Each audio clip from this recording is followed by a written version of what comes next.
ಅನುಷ್ಠಾನದ ಸಂದರ್ಭದಲ್ಲಿ ಇನ್ನೊಂದು ಮುಖ್ಯ ಉದ್ದೇಶ ಸಂಕಲ್ಪವನ್ನು ಮಾಡಿದ್ದೆವು. ಏನು ಆದಾಯ ಯೋಜನೆಗೆ ನಮ್ಮ ರೈತರು ಹೋರಾಟದಲ್ಲಿ ನಿರ್ಣಯ ರೂಪದಲ್ಲಿ ಮಾಡಿದ್ದಾನೆ ಅಂತ ಮೊಟ್ಟ ಮೊದಲಿಗೆ ನಮ್ಮನ್ನು ಹೆಬ್ಬೆರಳಿನಲ್ಲಿ ಸ್ವಾಗತ ಮಾಡಿಕೊಳ್ಳುವುದಕ್ಕಾಗಿ ಮೇಲಿಂದ ಮಳೆಯ ರೂಪದಲ್ಲಿ ಪುಷ್ಪವೃಷ್ಟಿಯನ್ನ ಮಾಡಿ ಸ್ವಾಗತ ಮಾಡಿಕೊಂಡು ಯಾರಾದರೂ ಅದು ಸಿದ್ಧಾರೂಢರು ಅಂತ ನಾವು ಇವತ್ತು ಹೇಳಿದ್ದೇವೆ. ಆ ಸಿದ್ಧಾರೂಢರ ಒಂದು ಆಶೀರ್ವಾದ ಪ್ರತಿಯೊಬ್ಬರ ಮೇಲೂ ನಂತರ ಭಿನ್ನಾಕಾರಿಗಳು ಬಂದರು. ಅವರೂ ಕೂಡ ಮೌನವಾಗಿದ್ದು ಜಗವನ್ನ ಗೆದ್ದಂಥವರು. ಅಂಥವರ ಆಶೀರ್ವಾದ ಎಲ್ಲರ ಮೇಲಿರಲಿ. ಹಿಡಿದರು ಗುರುಶ್ವರಾದಿಯಾಗಿ ಎಲ್ಲ ಪ್ರಪಂಚದ ಭಾಷೆಗಳು ಬಹುಶಃ ಅಧ್ಯಕ್ಷರು ಬಾಳು ಮಗಜಿಗುಂಡಿ ಬಾಳು ಮಗಜಿಗುಂಡಿ ಅವರು ಬಹುಶಃ ಅವರಿಗೆ ಆಲೇ ವಯಸ್ಸಾಗಿದೆ. ಆದರೂ ಕೂಡ ಅವರು ಅಲ್ಲಿವರೆಗೂ ಬಂದು ಸ್ವಾಗತ ಮಾಡಿ ಕೈ ಹಿಡಿದಂದು ಕರ್ಕೊಂಡು ಬರ್ತಾ ಇದ್ದು ನೋಡ್ರ ಅದಕ್ಕೆ ಸಿದ್ಧಾರವ ಶಕ್ತಿ ಕಾರಣ ಅಂತ ನಾವು ಹೇಳಿದೆ. ಕಳಿಸಿದರು ಬಹುಶಃ 75 ವರ್ಷಗಳು ನಮ್ಮ ಅಜ್ಜಗಳು 75 ವಯಸ್ಸು 75 75 ವಯಸ್ಸಿನಿಂದ ಕೂಡ ಎಷ್ಟು ಗಟ್ಟಿ ಮುಖ್ಯಾಗಿ ನಮ್ಮ ಕೈ ಹಿಡಿದು ಕರೆಕೊಂಡು ಬಂದರು ಅಂದರೆ ಆ ಸಿದ್ಧಾರೂಢರ ಶಕ್ತಿ ಉಂಟಾದ್ದು ಅನ್ನೋದನ್ನ ನೀವು ಅರಿತುಕೊಳ್ಳಿ. ಹಾಗಾಗಿ ಇನ್ನು ಎಲ್ಲರಿಗೂ ಕೂಡ ಒಳ್ಳೆದಾಗಲಿ, ಮಳೆಯಾಗಿಲ್ಲ ಬೆಳೆಯಾಗಿಲ್ಲ ಅನ್ನುವ ಚಿಂತೆ ಯಾರಿಗೂ ಬೇಡ. ಸಣ್ಣ ಮಕ್ಕಳ ಆಗುತ್ತೆ 1-2 ಅಷ್ಟೇ ಆದರೂ ಕೂಡ ಅದೆಲ್ಲವನ್ನ ಮೀರಿಸಿ ನಾವು ಪಾದಯಾತ್ರೆಗೆ ಬಂದಿದ್ದೀವಿ ಅಂದ್ರೆ ಅದು ಯಾರ ಆಶೀರ್ವಾದ? ಗುರೀಶ್ವರ ಮತ್ತು ಸಿದ್ಧಾರೂಢರು ಚಂದ್ರಪತಿನ ಆಶೀರ್ವಾದ ಮತ್ತು ನಿಮ್ಮೆಲ್ಲರ ಭಕ್ತಿಯೇ ಕಾರಣ ಅನ್ನುವ ಮಾತನ್ನು ಹೇಳ್ತಾ ಆ ದೃಷ್ಟಿಯಿಂದ ಮುಂದಿನ ದಿನದಲ್ಲಿ ಹೊರಗಿನ ನಗರ ಪಾಲಿಕೆ ಅಂತ ನಾವು ಪ್ರಯತ್ನ ಪಡ್ತೀವಿ ಅಂತ ಹೇಳ್ತಾರೆ.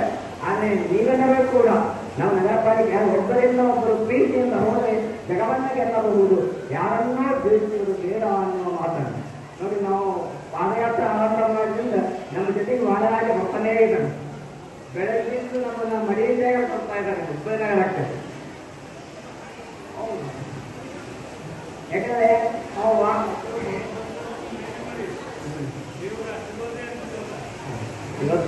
ಇವತ್ತು ಸಿದ್ಧಾರೂಢ ಮಠಕ್ಕೆ ಬರ್ತಾ ಇದ್ದೀವಿ ಅಂದ್ರೆ ಬಹುಶಃ ಅಲ್ಲಿಂದ ತಿರುಪತಿಯಿಂದ ಪಾದಯಾತ್ರೆ ಆರಂಭ ಆಗಿದೆ. ಅಲ್ಲಿಂದ ನೋಡ್ತಾ ಇದ್ದೀವಿ, ಮರೆಯದೇ ಬರ್ತಾ ಇದ್ದೀವಿ. ಯಾಕಂದ್ರೆ ಬಹುಶಃ ನಮಗೆ ಬರ್ತಾ ಇದೆ ಆ ಸಿದ್ಧಾರೂಢರ ಮೇಲಿಂದ ಪುಷ್ಪವೃಷ್ಟಿ ಮಾಡ್ತಾ ಇದ್ದಾರೆ ಮಳೆ ಮುಖಾಂತರ ಯಾಕೆ ನಾವು ಹಿಂದೆ ಶ್ರೀಗಳ ಪಾದಯಾತ್ರೆ ಮಾಡುವ ಹಿಂದೂ ಮಳೆ ಆಗ್ತಿತ್ತು, ಮುಂದೆ ಮಳೆ ಆಗ್ತಿತ್ತು. ನಾವು ಹೋಗೋದಾಗಿ ಮಳೆ ಆಗಿತ್ತೇ ಇರಲಿಲ್ಲ. ಹಿಂದಾಗಿದೆ ಮುಂದಾಗಿದೆ. ನಾವು ಮುಂದೆ ಹಿಂದೆ ಕೊಟ್ಟಿದ್ದು ಮಳೆ, ನಾವೆಲ್ಲ ಸ್ವಲ್ಪ ಹಿಂದಿದ್ರೆ ಮಳೆ ಮುಂದುವರಿತಿತ್ತು. ಆದರೆ ಸಿದ್ಧಾರೂಢ ಮತ್ತೆ ಬರುವಂತಹ ಸಂದರ್ಭದಲ್ಲಿ ನಾವು ಜೊತೆಯಲ್ಲೇ ಮಳೆ ಬರ್ತಾ ಇದೆ ಮಳೆ. ಯಾಕಂದ್ರೆ ಮೇಲೂ ಹೋಗ್ತಿದ್ದಾರೆ ಎಲ್ಲರೂ ಅವರ ಸಿದ್ಧಾರೂಢರ ಶಕ್ತಿ ಅಂತದ್ದು ಅಂದ್ರೆ ನಾವು ಕೂಡ ಆ ಕೆಲಸ ಮೇಯನ್ನು ತೆಗೆದುಕೊಂಡು ಬರಬೇಕು ಅನ್ನೋ ಸಂಕಲ್ಪ ಆ ಸಿದ್ಧಾರೂಢರ ಅಗತ್ಯನೋ. ನಮ್ಮ ಹಿಂದಿರುವಂತಹ ಎಲ್ಲ ಭಕ್ತರು ಬಹುಶಃ ಸಾಕಷ್ಟು ಜನ ಭಕ್ತರು ಬೇರೆ ಬೇರೆ ಕಡೆಯಿಂದ ಬಂದಿದ್ದಾರೆ. ಒಂದು ಜಿಲ್ಲೆ ಅಂತ ಹೇಳೋರಿಲ್ಲ, ಒಂದು ರಾಜ್ಯ ಅಲ್ಲ, 2 ರಾಜ್ಯದ ಜನರು ಕೂಡ ಪಾದಯಾತ್ರೆಯಲ್ಲಿ ಭಾಗವಹಿಸಿದ್ದಾರೆ. ತೆಲಂಗಾಣ ಕೆಲವು ಭಕ್ತರು ಕೂಡ ಭಾಗವಹಿಸಿದ್ದಾರೆ. ಹಾಗಾಗಿ ನಿಮಗೆಲ್ಲರಿಗೂ ಕೂಡ ಒಳಿತಾಗಲಿ. ಯಾಕಂದ್ರೆ ನಾವು ನಮ್ಮದು ಮುಂದೆ ಉದ್ದೇಶ ಚನ್ನಬಸವಣ್ಣ ಬರೋದ ಮೇಲೆ ಜನ್ಮೋತ್ಸವದ ಸ್ಥಾನದಲ್ಲಿ ನಾವು ಏನು ಮಾಡ್ತೀವಿ ಅಂದ್ರೆ ಯಾವ ಎಲ್ಲ ದುರ್ಗನ ಗೊತ್ತಿಗೆ ಅಂದ್ರೆ ನಾವು ಯಾವುದೇ ಜಾತಿ ಮತ ಪಂಥ ನೋಡುವುದಿಲ್ಲ. ಮುಸ್ಲಿಮ್ಸ್ಗೂ ಕೂಡ ಸಂಘಟನೆ ಉದಾಹರಣೆ ಉಂಟು. ನಾವು ಯಾಕೆಂದ್ರೆ ಯಾವುದೇ ನೋಡುವುದಿಲ್ಲ, ಎಲ್ಲವನ್ನ ಗೊತ್ತೇವೆ ಅನ್ನೋವರಿಗೆ ಚನ್ನಬಸವನ ಸ್ಥಾನದಲ್ಲಿ ಲಿಂಗ ದೀಕ್ಷೆಯನ್ನು ಕೊಡುತ್ತೇವೆ ಅನ್ನುವ ಮಾತನ್ನು ಹೇಳ್ತಾ ನಮ್ಮ ಮಾತುಗಳು. ಯಾಕಂದ್ರೆ ನಾವು ಈ ಊರಿನ ಮೊಮ್ಮಗನಾಗಿರೋದ್ರಿಂದ, ಹುಬ್ಬಳ್ಳಿ ನಗರದ ಅಲ್ಲ ಇಡೀ ಧಾರವಾಡ ಜಿಲ್ಲೆಯ ಮೊಮ್ಮಗನಾಗಿರುವುದರಿಂದ ಮೊಮ್ಮಗ ಏನಾದರೂ ಮಾತಿನಲ್ಲಿ ತಪ್ಪುಗಳಾಗಿದ್ದಾರೆ ಆ ಸಿದ್ಧಾರೂಢ ಅಲ್ಲಿ ಕ್ಷಮೆ ಕೇಳುತ್ತಾ. ಯಾಕಂದ್ರೆ ಒಂದು ತೊಂದರೆ ಆಗಿರಬಹುದು. ಹಾಗಾಗಿ ಬಹುಶಃ ನೋಡಿ ಎಷ್ಟು ಆನಂದವಾಗಿದ್ದು ಮೇಘರಾಜನಿಗೆ ಅಂತ ಅದು ಹೇಳಲಿಕ್ಕೆ ವರ್ಣನೆ ಮಾಡಲಿಕ್ಕೆ ಆಗ್ತಾ ಇಲ್ಲ. ಮೇಘರಾಜನಿಗೆ ಆ ಮೇಘರಾಜ ಆಶೀರ್ವಾದ ಇದ್ದೇ ಇರುತ್ತೆ. ನಮ್ಮ ಏನು ಅನುಷ್ಠಾನದ ಸಂಕಲ್ಪವಾಗುತ್ತೆ. ಯಾವತ್ತಿದ್ರೆ ಅವರ ಮಹಾಭಾರತ ನೆರವೇರುತ್ತದೆ. ಹೇಳದೇ ಹೇಳಿದ್ರೆ ಮುಂದೆ ನೋಡೋಣ. 6 ತಿಂಗಳ ಸಮಯಾವಕಾಶವನ್ನ ಕೇಂದ್ರ ಸರ್ಕಾರಕ್ಕೆ ನಾವು ನೀಡುತ್ತೇವೆ. ಆದಷ್ಟು ಬೇಗ ಅದನ್ನ ಅವರು ನೆರವೇರಿಸಲಿ ಎನ್ನುವ ಮಾತನ್ನು ಹೇಳುತ್ತಾ. ಯಾಕಂದ್ರೆ ಸಿದ್ಧಾರೂಢರು ಹೇಳಿದ ಮಾತು ಇಲ್ಲಿವರೆಗೂ ಯಾವುದು ನೀಡಿಲ್ಲ. ಹಾಗಾಗಿ ಅದಕ್ಕೆ ಅವರನ್ನೇ ನಾವು ಸಿದ್ಧಾರೂಢ ಮಠಕ್ಕೆ ಬಂದಿದ್ದೇವೆ. ಅದು ಕೂಡ ರೈತರಿಗೆ ಒಳಿತಾಗಲಿ ಬಹುಶಃ ಆ ದೃಷ್ಟಿಯಿಂದ ಈ ಪಾದಯಾತ್ರೆ ಅಂತ ಇದೆ. ಇದು ಊರಿಗೆ ಸಂಬಂಧಪಟ್ಟಂತೆ ಇಂಡಿವಿಜುವಲ್ ಆಗಿ ನಿಮ್ಮ ಹತ್ರ ಇರುವಂತಹ ದುರ್ಗುಣಗಳು ಇರಬೇಕು ಅಲ್ವಾ. ಇದು ಊರಿಗೆ ಸಂಬಂಧಪಟ್ಟಂತೆ ನಾವು ಕೇಳಿದ ಶಿಕ್ಷೆ ಎಲ್ಲವನ್ನ ವಾರ ಹೊಂದಿಸ್ಬಿಡಿ ಅಂತ.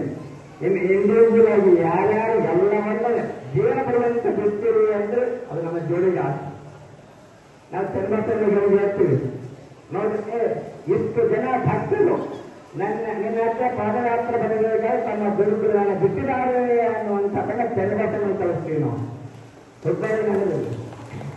ಹಾಗಾಗಿ ನೀವೆಲ್ಲರೂ ಕೂಡ ನಿಮ್ಮ ಏನು ಬೇಡವಾದಂತಹ ದುರ್ಗುಣಗಳು ನಿಮ್ಮ ಹತ್ರ ಇದ್ರೆ ಅದು ನನ್ನ ಜೋಡಿಗೆ ಹಾಕಿ ನಾವು ಚನ್ನಬಸವನ ಪ್ರಭುಗಳು ನಾನು ನಮಸ್ಕಾರ ಮಾಡಿದ್ದೀನಿ. ನಮ್ಮ ವರ್ಗ 770 ವರ್ಷ ಬೇಕು ಯಾರು ಚನ್ನಬಸವನ ಆಜ್ಞೆ ಅಂತೆ. ಹಾಗಾಗಿ ನಮ್ಮ ಒಂದು ಆಜ್ಞೆಯನ್ನು ಪಾಲಿಸಿಕೊಂಡು ನಾವು ನಿಮ್ಮ ಸನ್ನಿಧಾನಕ್ಕೆ ಪಾದಯಾತ್ರೆ ಮಾಡಿದ್ದೇವೆ. ನಾವು ಈ ರೀತಿ ನಮ್ಮ ಭಕ್ತರು ಮುತ್ತಿನಾಡು ಅಂತ ಚನ್ನಬಸವನ ಪ್ರಾಣಕ್ಕೆ ದರ್ಶನ ಮಾಡ್ತೀವಿ. ಅದನ್ನು ನೀವು ನೀಡುವಂತಹದಾಗಿ ಅನ್ನೋ ಮಾತು ಹೇಳುತ್ತೆ. ಆಗಲಿ ಅನ್ನೋ ಮಾತನ್ನು ಹೇಳ್ತಾ ಈ ರೀತಿಯಾಗಿ ತನ್ನೆಲ್ಲರೂ ಕೂಡ ಸಿದ್ಧಾರೂಢರು ಗುರುನಾಥಾರೂಢರು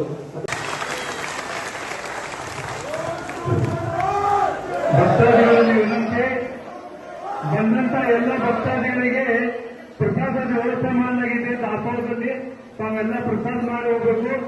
ತಾವೆಲ್ಲ ಪ್ರಸಾದ ಮಾಡಿ ಹೋಗಬೇಕಂತ ವಿನಂತಿ. ಇವತ್ತು ಅಧ್ಯಾಯಗಳು ಇಲ್ಲೇ ವಾಸ್ತವ ಆಗ್ತಾರೆ. ನಾಳೆ ಬೆಳಿಗ್ಗೆ